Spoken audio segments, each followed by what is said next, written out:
Look, all of the back and forth in the Republican primary pales by comparison to what's going to happen when the Clinton hit machine goes after the party's nominee. This is where you toughen up.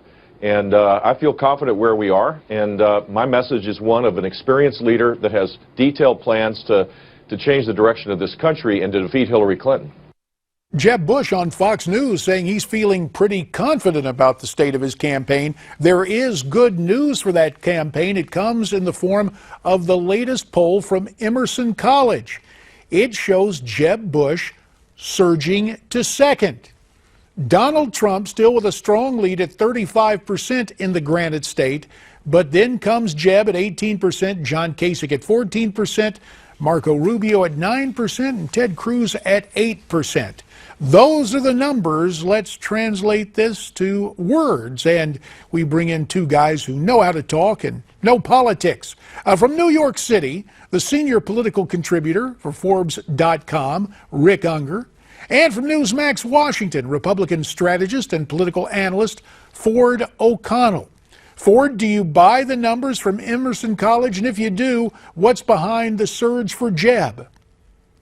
I don't buy the numbers in Emerson College. This is a positive sign for Jeb, but that said, his campaign is literally dying on a vine, and if he doesn't strike gold in New Hampshire by finishing second, he's pretty much out of the picture completely. There's a 5-car pileup for second place, and no one really knows who's going to come through. Now that all that matters is how New Hampshire voters pull that lever. Well, let's talk to Brother Ungar about it. I know he looks on with curiosity at Republicans and the internecine warfare. So, Rick, what is it? Is New Hampshire the great moderator? Will that help Jeb Bush? Well, I'll be amazed if that poll turns out to be right, only because I am on audio tape and videotape as having predicted that Jeb Bush would come in second. And it'd be unbelievable that I would turn out to be right about anything.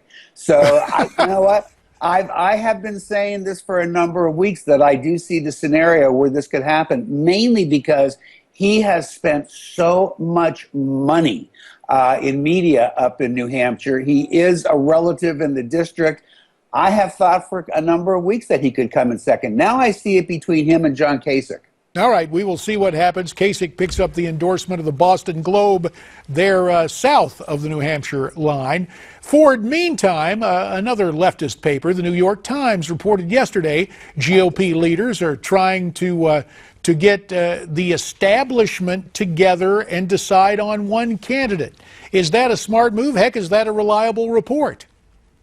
Well, let me ask you this, JD. What is an establishment Republican and who might be an establishment candidate? I will say this, 60% of the party falls in that more moderate situation. But guess what? There's 5 or 6 candidates running and no one's broken away. I think that may occur depending on what happens in Iowa and New Hampshire as we head towards South Carolina. But guess what? The New York Times is just stoking the flames, hoping that Ted Cruz and Donald Trump are the nominees.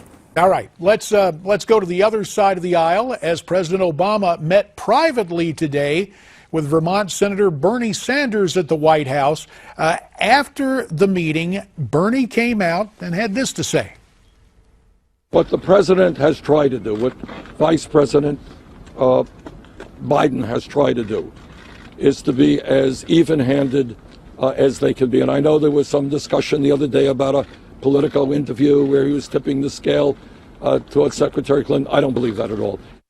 All right, so even-handed, dare we say fair and balanced, Rick. But you're a Democrat. What kind of message is this sending to Hillary Clinton? I don't think it's sending any message at all. I think we're all trying to make a bit too much of this. Nothing shocking or unusual or non-traditional about the president inviting the candidates to come see him. I wouldn't make too much of it. He was very complimentary towards Hillary in that Politico interview, and she's kind of cashed in on that to some degree. But nobody in the Democratic Party dislikes Bernie. So it's not about nonsense, that. Rick. Nonsense, Rick. Let me say this. Did you ever think that Barack Obama would be having a meeting with Bernie Sanders in the White House? This is being spun as something that was set in December. That's nonsense. The point is Bernie can win Iowa and New Hampshire, and at which point Clinton's candidacy, may come into jeopardy here. And Barack Obama wants to protect his legacy, and he knows that Bernie Sanders will get killed in a general election. I'm just kind of wondering what part of what I said was nonsense. I don't know how to respond. What was nonsense? Well, let me. The fact that he decided to have a meeting with Bernie Sanders just out of the blue 1 week before the Iowa caucuses. Nobody, I'm afraid you're hearing things that I'm not saying. Nobody said anything about out of the blue, number one. And if they're saying it was scheduled in December, that's only a couple of weeks ago. Why would that be overly surprising? And as I'll say again, because apparently that's not what you thought was nonsense, everybody likes Bernie in the Democratic Party. It's not a big deal. Well, now, wait a minute. Let me ask you this then, Rick. Everybody likes Bernie. He's a self-avowed socialist. Are they going to want him at the top of their ticket? That's a different story. No, I don't think that. I don't think most Democrats will want him at the top of the ticket, but you really should be more accurate. He is a self-avowed democratic socialist. We can fight for days over what that means. I think the fact that he has the word socialist attached to him is why he's not going to be the candidate of the Democratic Party. But, we ought to be a little more accurate in all of this. He's not going to be the It's a word that he chooses to use, though, Rick. It's a word that Bernie Sanders chooses to use. If I'm not mistaken, I think I just said that. Well, but the thing is now, Ford, if you were running somebody against a self-avowed socialist, that is a big deal. That could very much help the Republicans. 15 seconds. You're not going to get to. Absolutely. If Bernie Sanders wins the Democratic nomination, I'm going to be measuring the drapes in the White House. I'm going to be calling up Rick, telling him exactly how the tea is in the Rose Garden. All right, we'll see about that. I agree with that. That's why I don't think you'll see Bernie Sanders as the nominee. All right, on that note of unanimity for the self-described socialist from Vermont, Rick Ungar in New York. Democratic socialist. Yeah, right. Rick Ungar in New York, Ford O'Connell, you have our thanks. There's more to come right after this.